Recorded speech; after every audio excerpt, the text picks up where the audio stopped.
Ok, buenos días a todos. Vamos entonces a comenzar con eh, la presentación que, como dice allí el PowerPoint, va a referirse al análisis de la evaluación del nivel de bienestar. O sea, la pregunta que nos vamos a hacer es de qué manera, y en forma cuantitativa, por supuesto, eh, podemos tener alguna sugerencia, información sobre los cambios en el tiempo, en el bienestar que experimenta una sociedad y cuál es el nivel de bienestar de esta sociedad si la comparamos con otros, el típico caso de medición de los indicadores de bienestar. Aquí vamos a usar la idea de bienestar en sentido amplio, si bien en sí mismo podría ser un tema de una reunión, ya que hay distintas acepciones o distintas visiones respecto a lo que ello refleja, estándar de vida, vamos a ver. Eh, ha habido discusiones específicas, nosotros las vamos a considerar en términos generales, aun cuando, y este es un punto central, veremos cómo hay ideas eh, ligadas respecto a bienestar por un lado y cuál es el espacio evaluativo referente, a partir de qué noción estamos evaluando el bienestar y a partir de esa noción de cómo podemos proceder empíricamente a tratar de reflejar esa noción, ese espacio evaluativo, cuando veremos que no hay una relación entre una y otra, no puede usar algunas variables como forma de especular alrededor de la dinámica de espacios evaluativos diferentes. ¿Cómo hago para usar el PowerPoint aquí? Este,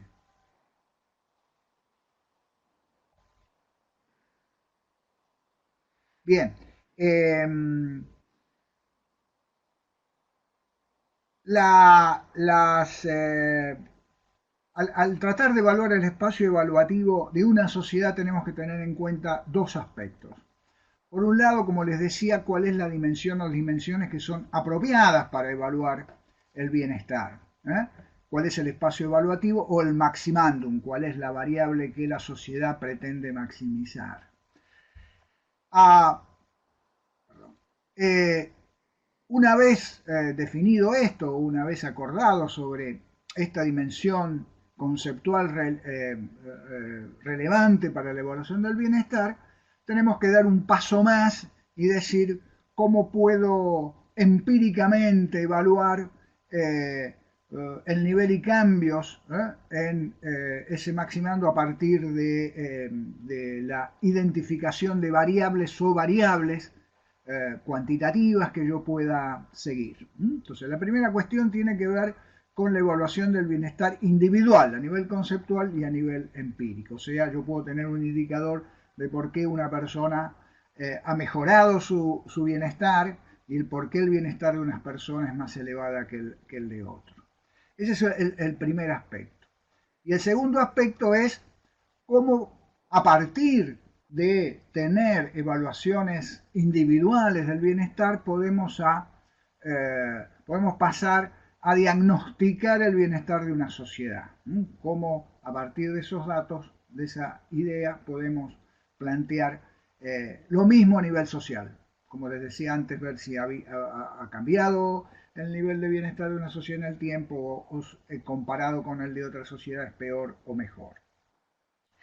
En función de esto, los temas que vamos a tratar son, por un lado, la evaluación del bienestar, básicamente lo que dije, la evaluación del bienestar individual en primer lugar, los enfoques conceptuales y la evaluación empírica, y en segundo lugar, la evaluación del bienestar de la sociedad. Como ustedes verán, un punto que queremos reforzar, acá queremos más que reforzar, queremos enfatizar, es el papel del ingreso en la medición del bienestar. ¿Por qué? Porque ha sido tradicionalmente un indicador frecuentemente utilizado. Entonces lo que queremos es, por un lado, ver en qué manera el concepto de ingreso se adecua a estas perspectivas conceptuales y por otro lado algunas dificultades que tiene el uso del ingreso. Si tenemos tiempo, en función de cómo vamos desarrollando la presentación, al final haremos una cuestión más empírica, específica, sobre ciertas limitaciones que enfrenta la medición del bienestar en países como los de América Latina, en donde hay una fuente principal que recaba esa información y que es la que se emplea para el cómputo de las mediciones frecuentes. Bien, vamos entonces a comenzar con el primer punto, que es el de la evaluación del bienestar individual, los enfoques conceptuales. Aquí vamos a revisar tres perspectivas, tres paradigmas diferentes respecto a esta cuestión. El utilitarismo, ¿no?, que está en la base de la perspectiva económica dominante, la economía neoclásica, la idea de los bienes primarios de Rawls y el funcionamiento y capacidades, el enfoque del funcionamiento y las capacidades de Sen. Entonces, vamos a comenzar con la idea de utilitarismo, que como lo digo, está en la base del pensamiento económico neoclásico y sería, o lo podemos definir como el placer, el bienestar, el placer y la satisfacción que se obtiene del consumo de bienes y servicios. O sea, para los utilitaristas, lo que debe maximizarse es el disfrute de los bienes y servicios que generan placer a los individuos. Entonces, un individuo, cuanto más capacidad tiene cuanto más bienes consume, mayor será el bienestar que tenga, en el sentido de que mayores serán los placer y la satisfacción que está obteniendo. Ya desde muy pronto el desarrollo de este paradigma se hicieron algunos planteos críticos respecto de la implicancia de llevar a última instancia la idea de la evaluación del bienestar a partir de esta idea de los placeres, de básicamente sería un sentimiento de los individuos, una percepción psicológica de los individuos respecto del disfrute de los bienes. En primer lugar, se decía que las personas podrían aumentar su placer a partir de lo que se denominan placeres ofensivos, o sea, las personas podrían preferir el sufrimiento de otras personas, o sea, su placer se aumentaría con el sufrimiento de estas personas, y esto claramente, intuitivamente, no parece razonable considerarlo como un indicador adecuado, o debemos reconocer esta limitación cuando lo queremos derivar del utilitarismo, de esta perspectiva de la utilidad, un indicador adecuado del bienestar. La otra cuestión son los placeres caros, o sea, los individuos pueden solo derivar, algunos individuos por cierto, derivar bienestar solo a partir del consumo de bienes caros, mientras que no de otros bienes, y también aquí tenemos una dificultad. Quizá una más importante, más significativa, tiene que ver con la adaptación y condicionamiento mental. La idea es que los gustos de las personas, que son los que hacen que derive placer del consumo de un bien y servicio, están formados bajo ciertas condiciones que definen oportunidades a los que acceden los individuos, y esas oportunidades suelen estar truncadas, suelen estar limitadas por, entre otras cosas, los recursos que tienen o algunas cuestiones ambientales o de otro tipo. O sea, tenemos una dificultad aquí cuando una persona deriva un gran placer de cosas muy pequeñas. Un pobre puede derivar gran placer de pocos recursos, mientras que otro individuo que está acostumbrado a tener menos restricciones requiere de una mayor cantidad de bienes para la generación o del disfrute de estos placeres. Un hambriento puede derivar mucha utilidad de un pedazo de pan. O sea que hay restricciones a las preferencias de los individuos que haría cuestionable de alguna perspectiva recurrir exclusivamente al disfrute de un bien como una dimensión relevante para la evaluación del bienestar, ¿no? Como fue planteado ya por varios autores, entre ellos Sen, dice: nuestros deseos y capacidades para experimentar placer se adaptan a las circunstancias. sobre todo para hacer que la vida resulte soportable ante situaciones adversas. Por lo tanto, aquí tenemos una dificultad para el uso de esta dimensión. La otra cuestión es que el utilitarismo, la utilidad no contempla consideraciones de derechos, libertades y otras cuestiones, ¿no? Las libertades, ciertos derechos y libertades pueden no derivar en placeres. Hay que tener en cuenta que cuando nosotros hablamos de bienestar individual evaluado sobre la base de la utilidad, estamos hablando de una dimensión que toma en cuenta las consecuencias, o sea, es el resultado. Yo consumo bienes y como resultado tengo mayor utilidad, gozo de más placeres, tengo más satisfacción. Estamos viendo los resultados. Ahora, ustedes dirán, bueno, esto parece razonable. Sin embargo, se ha planteado que hay otros enfoques que resultarían más convenientes, y es aquellos que evalúan los medios que disponen las personas para alcanzar esos resultados. ¿Por qué? Porque aquí la lógica que está detrás es que los individuos tienen que gozar es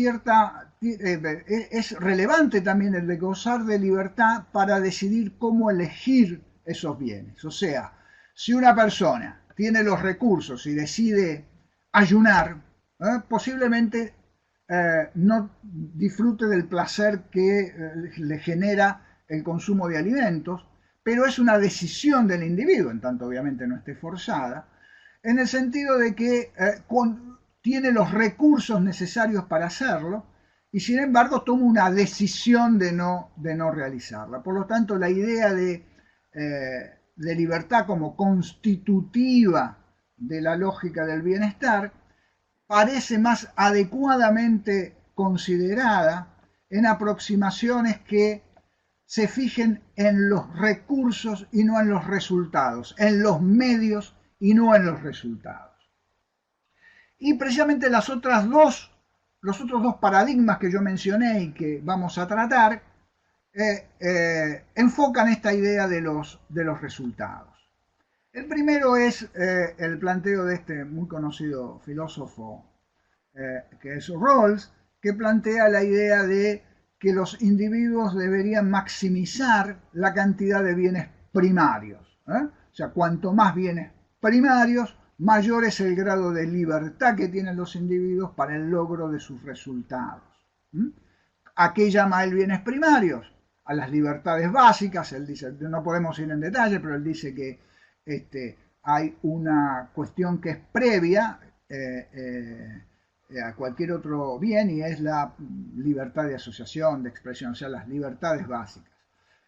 Y junto con el segundo, que es la libertad de movimiento y de elección de ocupaciones. Después el poderes y prerrogativas de los cargos que detenta, el ingreso y la riqueza, que es, como usted puede imaginar, un elemento fundamental para poder definir esos grados de libertad que tiene el individuo para lograr ciertos resultados, y las bases sociales para el respeto propio. Como digo, no es que vamos a avanzar, pueden hacer preguntas, pero la idea es que los individuos deberían maximizar no los resultados, no el placer, sino la cantidad de estos bienes, que él llama primarios, lo que le asegurará mejores resultados, pero en base a las decisiones de los individuos.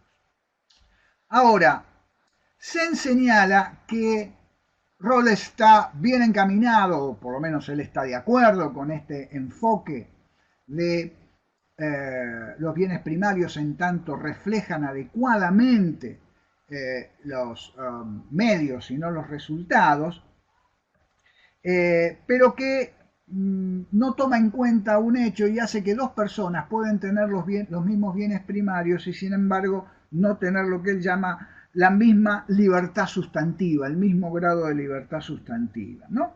En su influyente propuesta, que es la tercera que vamos a ver, Sen lo que destaca es la relevancia de preocuparse por las formas en que los bienes impactan sobre las personas. Él dice que las personas transforman bienes primarios en resultados de manera distinta. Él dice, ¿qué es lo que me produce los bienes primarios? Lo que le permite a un individuo contar con bienes primarios es ser y hacer ciertas cosas. Estar nutridos, poder estudiar, estar sano. Estas son las cuestiones que les permiten. Y eso es lo que se llama funcionamientos. Los funcionamientos son las cosas que las personas hacen o son. O sea, las personas que hacen y los estados que disfrutan. Ahora, la cuestión es que los bienes, la transformación en bienes y funcionamientos difiere entre las personas. Difiere entre las personas por numerosas razones. Por ejemplo, la posibilidad, el estar malnutrido o bien nutrido, no solo depende de la posibilidad de adquirir alimentos, sino también del género, de si es una mujer, de si está embarazada o no está embarazada, del medio ambiente, de si tiene enfermedades infecciosas o no tiene enfermedades infecciosas, si es educado o no es educado. O sea que hay una serie de factores del medio ambiente, de los rasgos individuales, sociales también. Por ejemplo, disponer de ingresos no solo depende de que yo consiga un trabajo, sino que haya redes sociales que me faciliten la obtención de ese trabajo. Entonces, tenemos que tener en cuenta que los bienes primarios tienen una dificultad, o la dimensión de bienes primarios como la de Rawls o cualquier otra dimensión que apunte a los bienes tiene una dificultad porque dos personas con la misma cantidad de bienes pueden tener funcionamientos diferentes. Eso es lo que dice Sen. ¿Qué implica esto? Si los medios no son adecuados como indicador de bienestar, uno podría pensar que Sen entonces dice, bueno, entonces evaluemos los funcionamientos, porque los funcionamientos efectivamente reflejarían estas restricciones que tiene el individuo para transformar bienes en resultados. El funcionamiento toma en cuenta esta forma de transformar esos resultados. Sin embargo, si uno tomase los funcionamientos, estaría dando un paso atrás, estaría volviendo a un indicador de resultado. El funcionamiento es un resultado, el funcionamiento es estar sano, el funcionamiento es poder estudiar o estar o ser o contar con niveles educativos adecuados. El funcionamiento es estar nutrido, el funcionamiento es estar libre de las inclemencias del tiempo en su lugar en su casa, en su habitación, en su vivienda. Por lo tanto, uno no podría pensar que los funcionamientos serían un indicador adecuado de el bienestar desde la perspectiva de Sen, que, reitero, reivindica la idea de la libertad como un rasgo constitutivo del bienestar.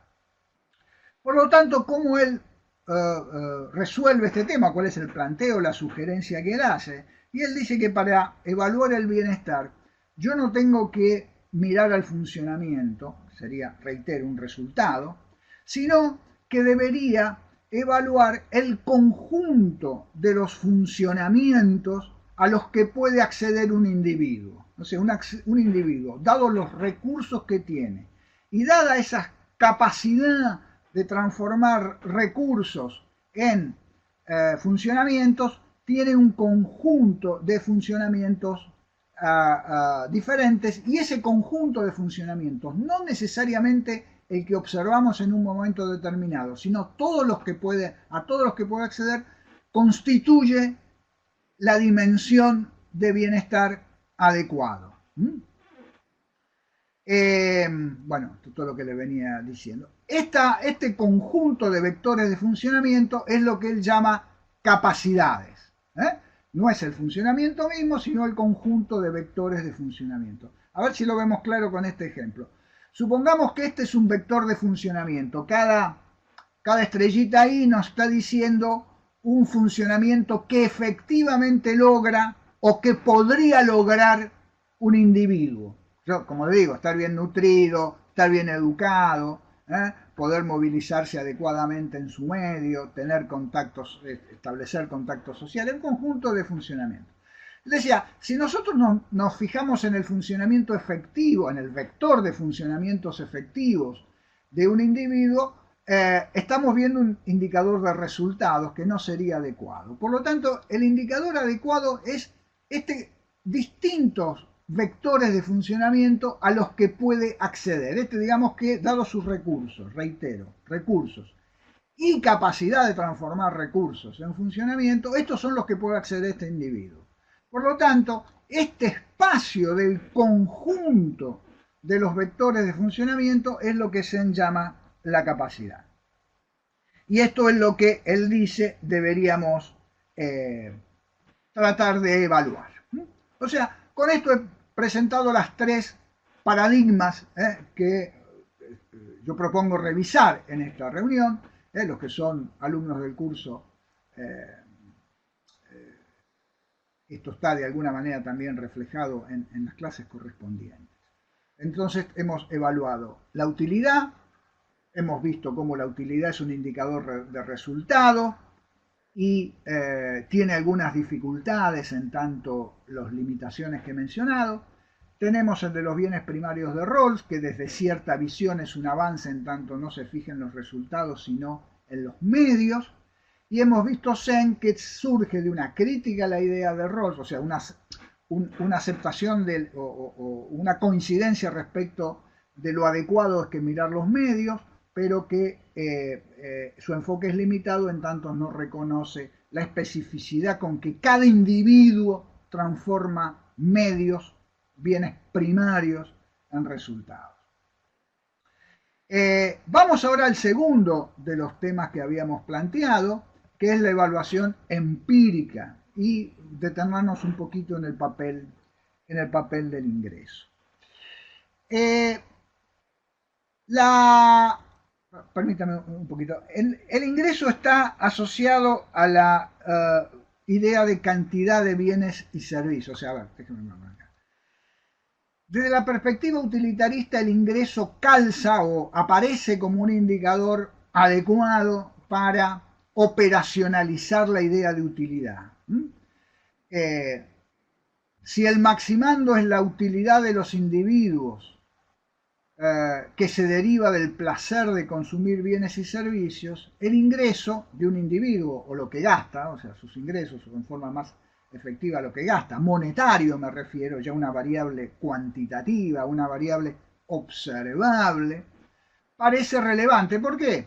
Porque cuanto más ingreso o gasto tengo, mayor es la cantidad de bienes que consumo y por lo tanto mayor es la utilidad que tengo. Esta es la idea básica que ha sido utilizada para, por ejemplo, medir los agregados que ahora vamos a ver, como el Producto Bruto, etc.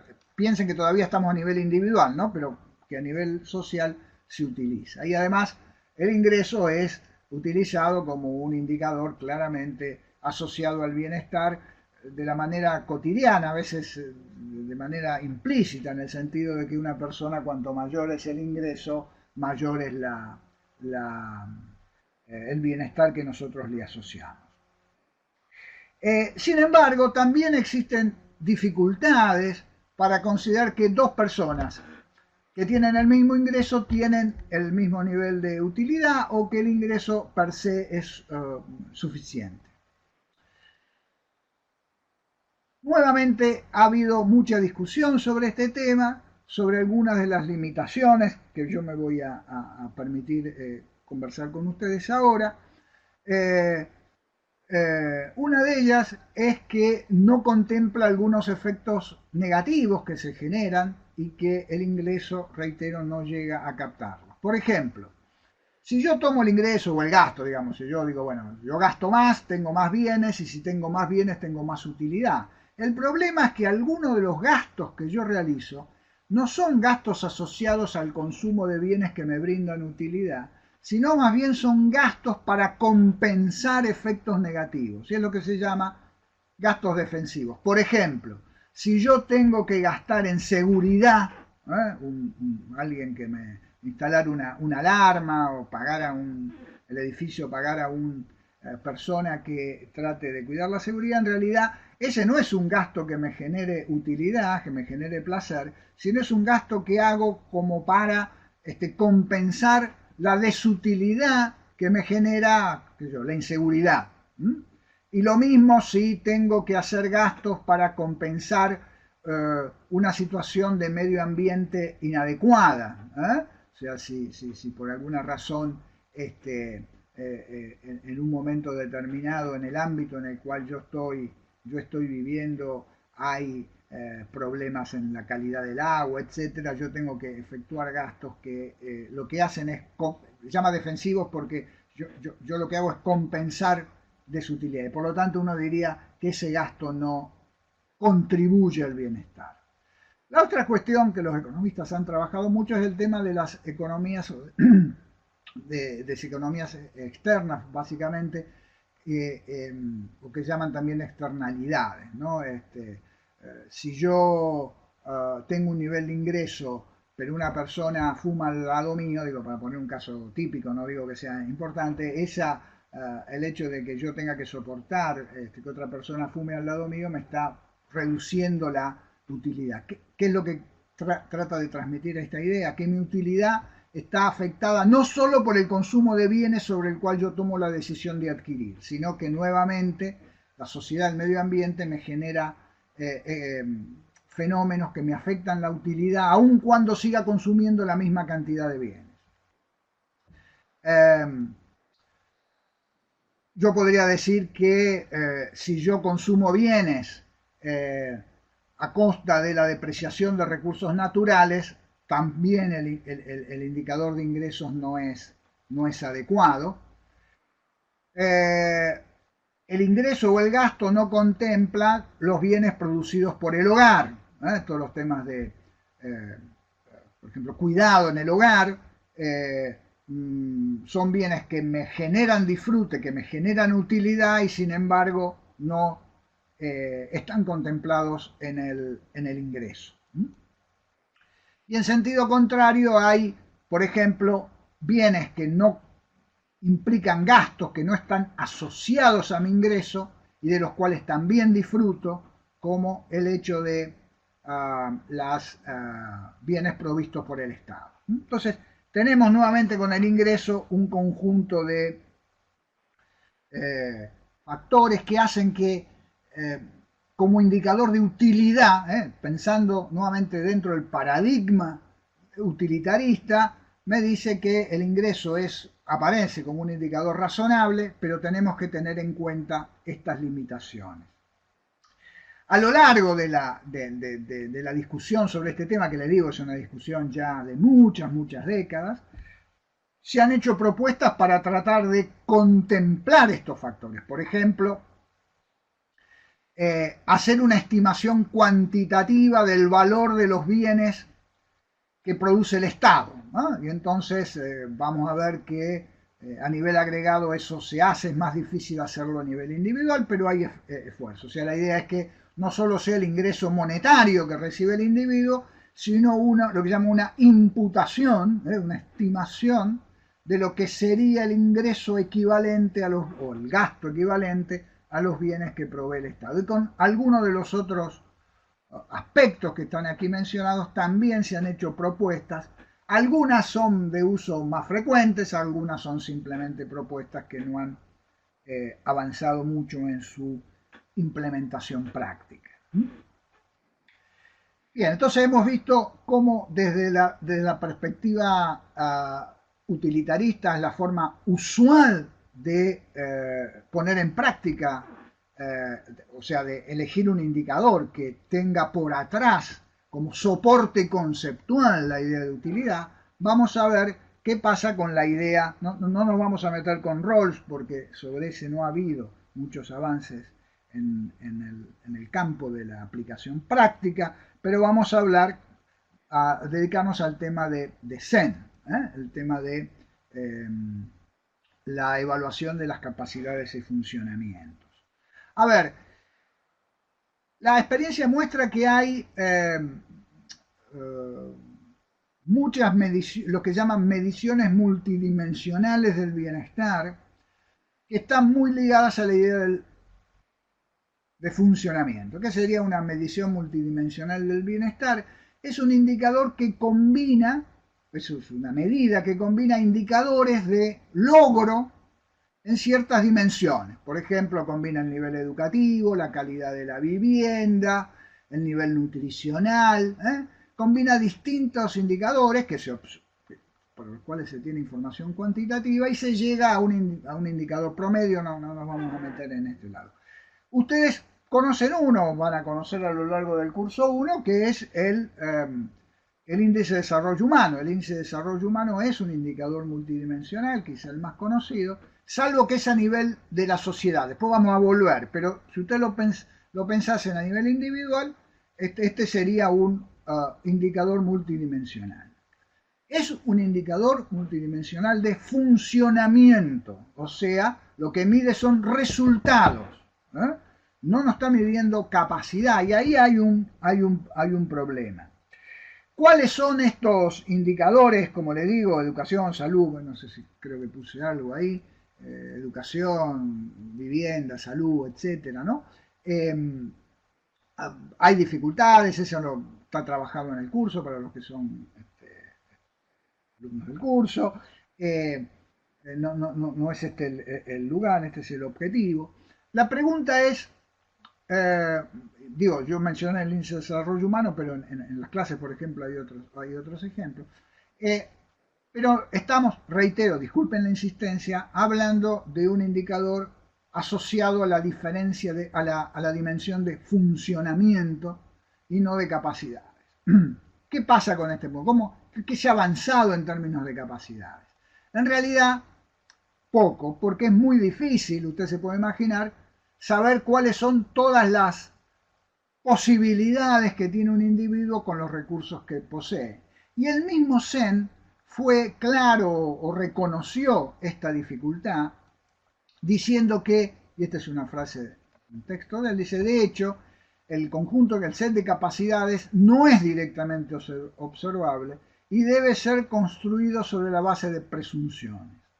Por lo tanto, en la práctica uno debe conformarse casi siempre por relacionar el bienestar al funcionamiento logrado o observado, más que tratar de contemplar el set de capacidades, siendo las bases presuntivas de tal construcción empíricamente dudosas. O sea, Zen, que no solo es una persona con amplia experiencia, que ha contribuido desde el punto de vista de la filosofía, la discusión de las dimensiones, sino que tiene una amplia experiencia en aspectos empíricos de medición de indicadores de bienestar, plantea claramente que más allá que su desarrollo sugiere las limitaciones de un indicador de funcionamiento, dice que el ideal que él plantea de las capacidades resulta, al menos por ahora, complicado de avanzar en términos prácticos.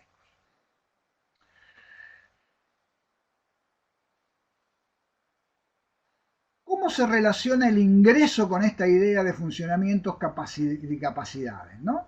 Porque hasta ahora decíamos que en la práctica, si lo que sugiere Zen y lo que en la práctica sucede es intentar una cuantificación de los funcionamientos, como acabo de decir, estos funcionamientos se operacionalizan a partir de indicadores que no tienen que ver en principio con el ingreso, sino que tienen que ver con la mediciones de observaciones efectivas de logro de ciertos funcionamientos, precisamente, educación, salud, etc.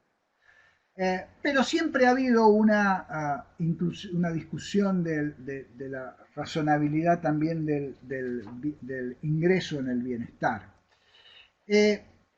Uno podría decir que es un factor asociado a las capacidades, en tanto que cuanto más ingreso tengo, mayor es la libertad con que yo dispongo para alcanzar la combinación de funcionamientos deseados.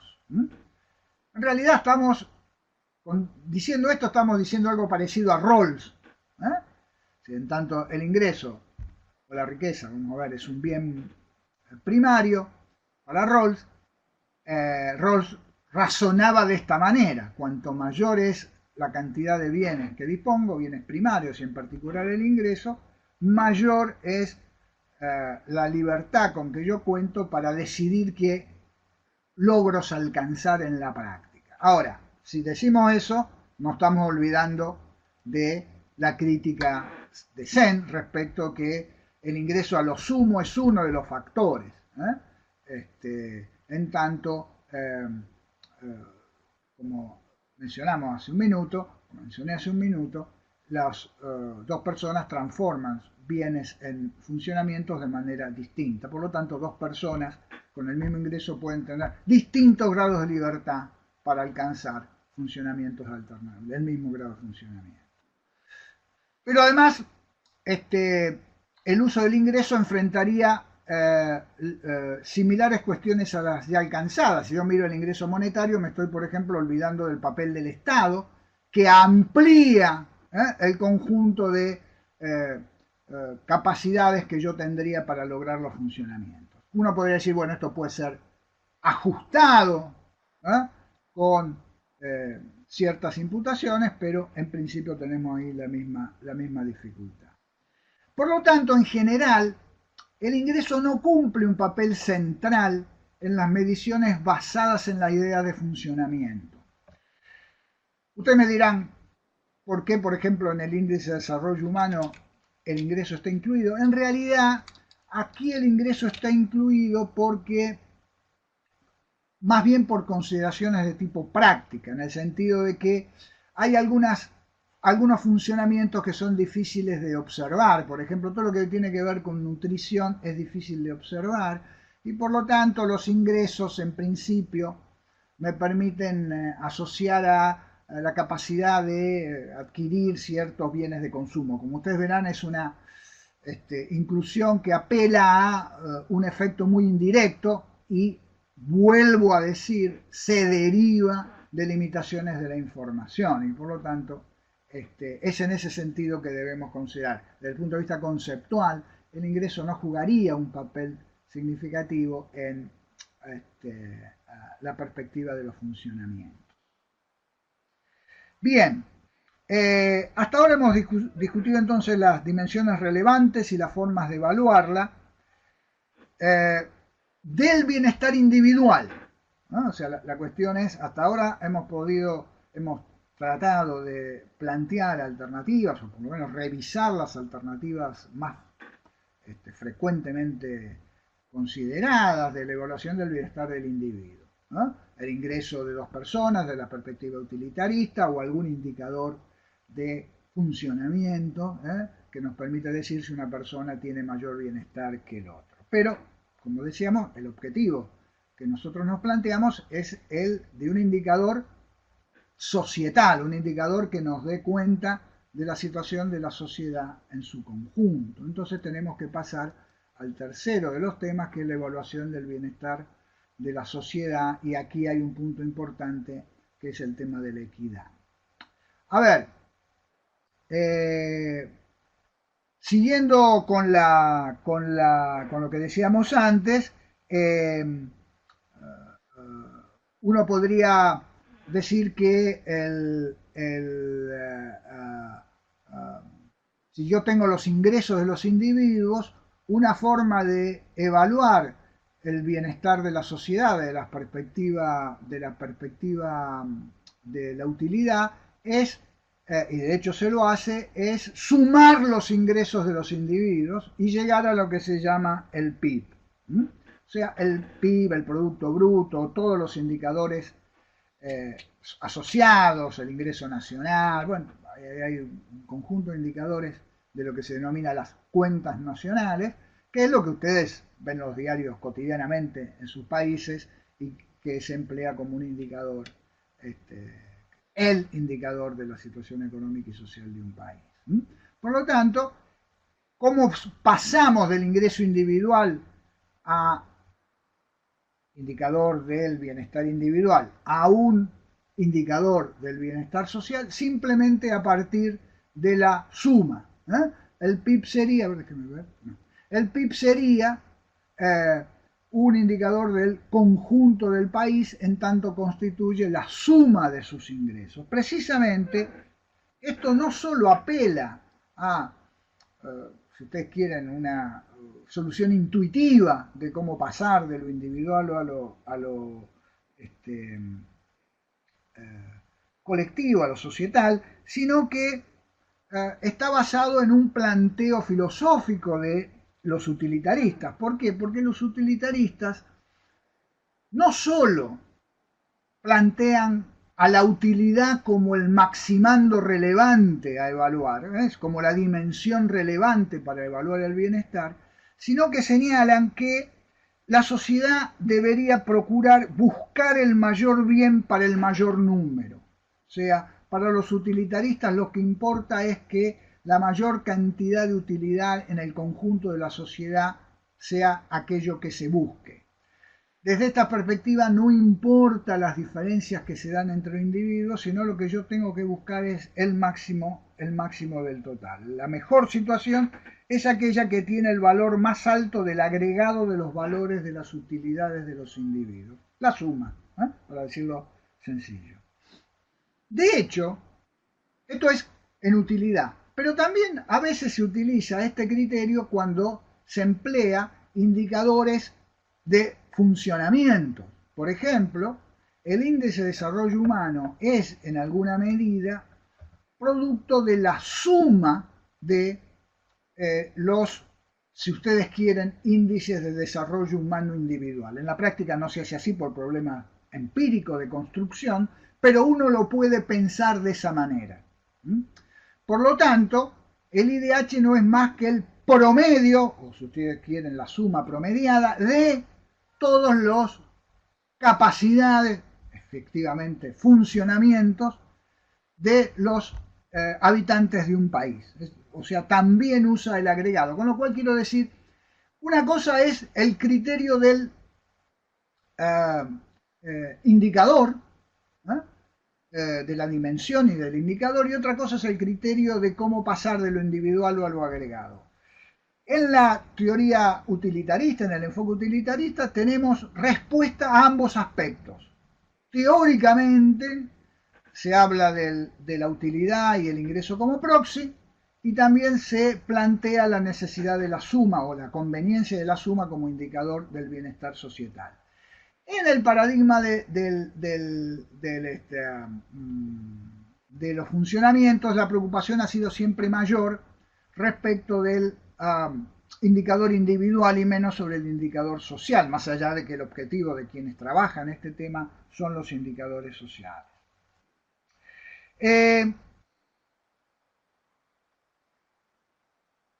Pero claramente esto es insuficiente. Ha habido muchas críticas al uso de la suma, de las dos perspectivas, de la perspectiva de los que usan el ingreso y de las perspectivas de los que usan indicadores de funcionamientos. Veamos entonces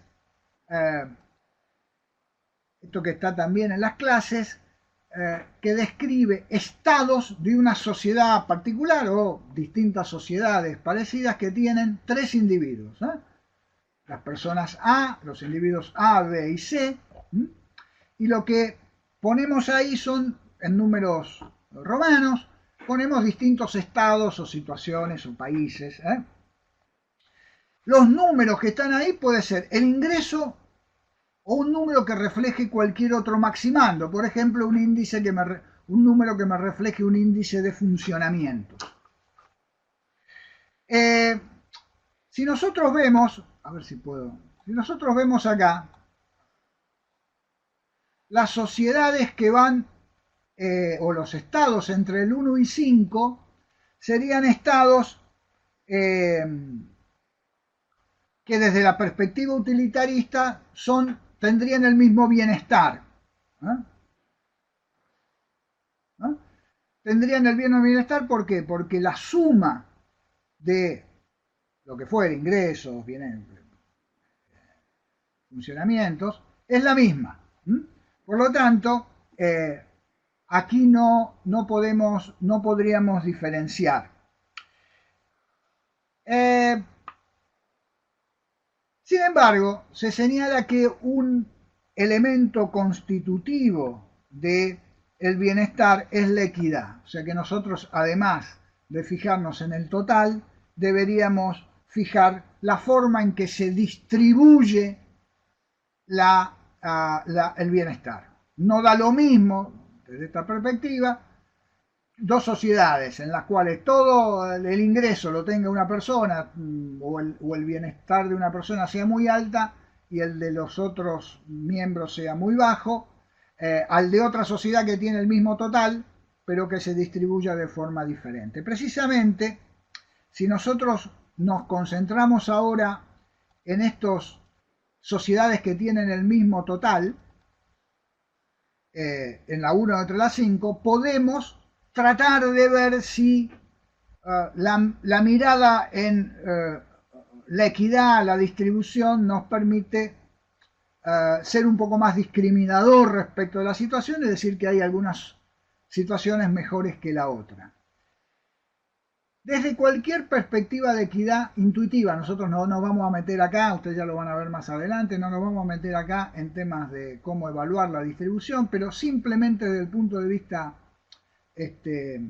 intuitivo, la situación 1 es la peor en términos de distribución. ¿Por qué?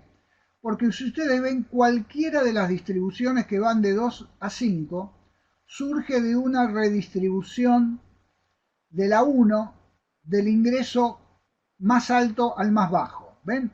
En la 2 se le pasó un peso o una unidad del A al B y por lo tanto el que tenía mayor nivel de bienestar ahora tiene menor nivel de bienestar y mejoró el de alguien que estaba en la parte baja de la distribución. Y lo mismo sucede con las otras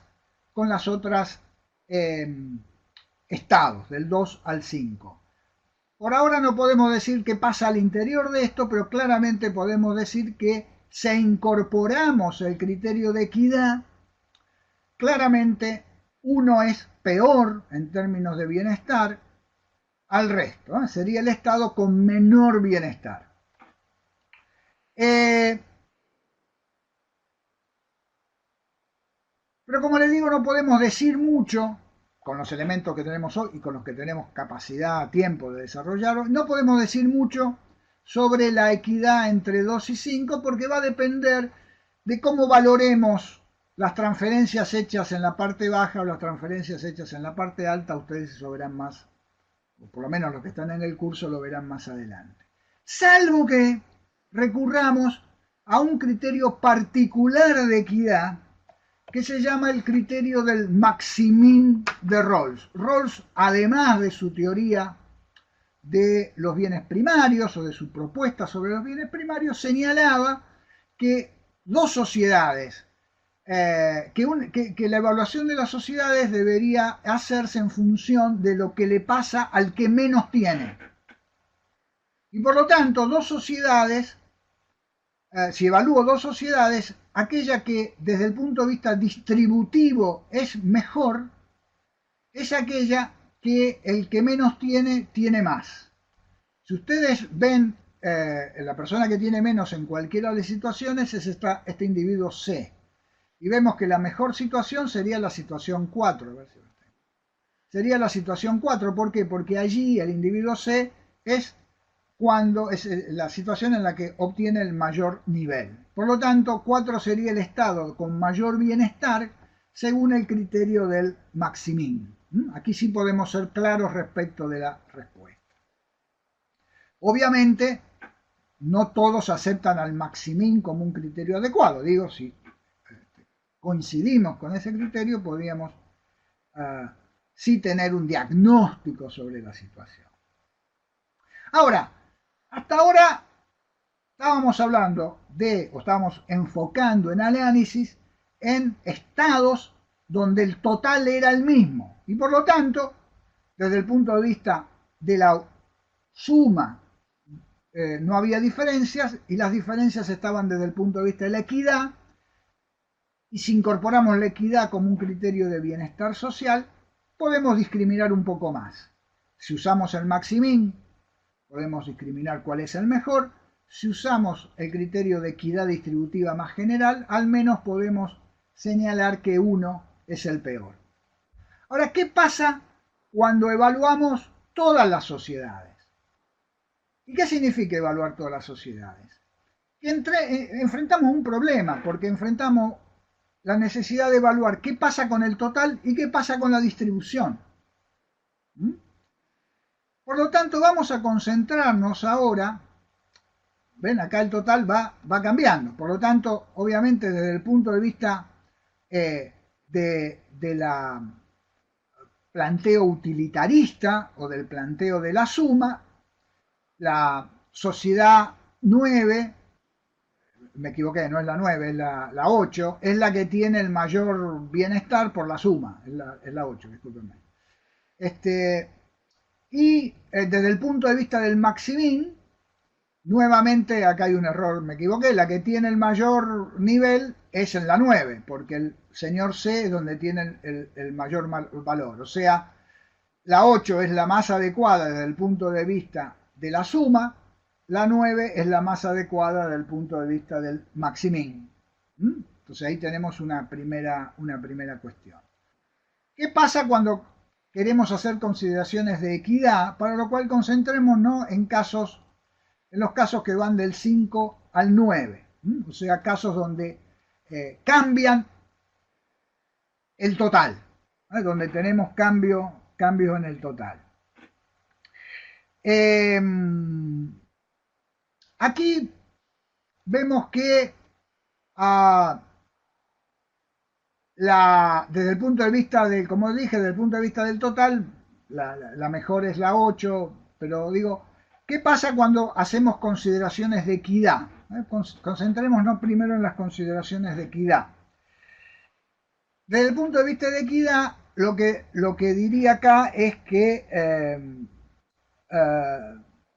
desde el punto de vista del maximin empeoró, 6 es peor que 5, y también desde el punto de vista distributivo. ¿Por qué? Porque aquí lo que tenemos es mayor, en el punto 6, mayor distancia entre el que más tiene y el que menos tiene, que es una forma intuitiva de ver la desigualdad, que en el punto 5. O sea, 6 tiene menor equidad que 5. O sea, claramente aquí podemos decir que 6 tiene menor equidad que 5. Pero acá enfrentamos un problema típico, y es que si nos fijamos en el total, 6 es mejor. Si nos fijamos en la equidad, 6 es peor. ¿Cómo ponderamos eso? Bueno, aquí no hay una respuesta definida. En general, ha habido alguna propuesta de ponderar de alguna manera equidad y el total, pero que son más bien propuestas de investigadores o muy particulares que no han generado consenso. Y lo que normalmente uno observa es que lo que se hacen son como análisis por separado, ¿no? Se habla por un lado del Producto Bruto, del ingreso nacional del índice de desarrollo humano promedio, y por otro lado se hacen análisis de la distribución. Una contribución reciente que los alumnos que están en el curso verán es, ya hace unos años, el índice de desarrollo humano trató de incorporar la desigualdad en la medición del desarrollo humano, y hoy produce regularmente dos indicadores de desarrollo humano. Produce el tradicional, que es una suma, es el equivalente a lo que yo acá vengo hablando de suma, y por otro lado calcula lo que denomina el índice de desarrollo humano ajustado por desigualdad. No podemos ir en detalle de cómo se hace, pero trata de contemplar y de qué manera lo hace. Cuanto más desigual es la distribución, menor es el valor de desarrollo humano. La desigualdad castiga al índice de desarrollo humano. O sea, dos sociedades pueden tener el mismo índice de desarrollo humano tradicional, pero si una es más equitativa que la otra, tendrá mayor índice de desarrollo ajustado por desigualdad. No tenemos mucho tiempo, después podemos seguir haciendo lo mismo, por ejemplo, entre 6 y 8 tenemos claramente que 8 es más desigual que 6, entonces aquí tenemos nuevamente el mismo problema que aumenta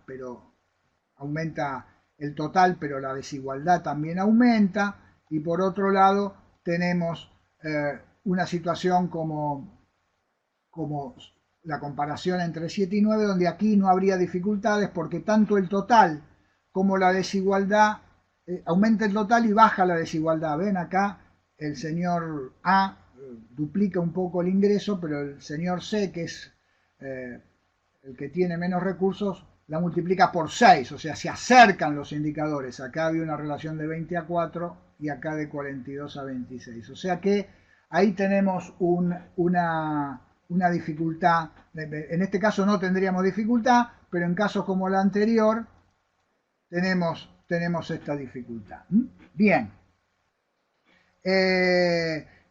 Yo aquí voy a parar, no voy a hablar del último punto, simplemente entonces resumir, decir que en definitiva la evaluación del bienestar requiere explicitar el maximando, a partir de allí operacionarlo, el ingreso, el índice de desarrollo humano o alguno parecido, y después definir cómo esos indicadores individuales, el índice de desarrollo humano individual o el ingreso, lo agrego a nivel de la sociedad en su conjunto. Bien, yo aquí pararía para dejar lugar a preguntas. Muchas gracias.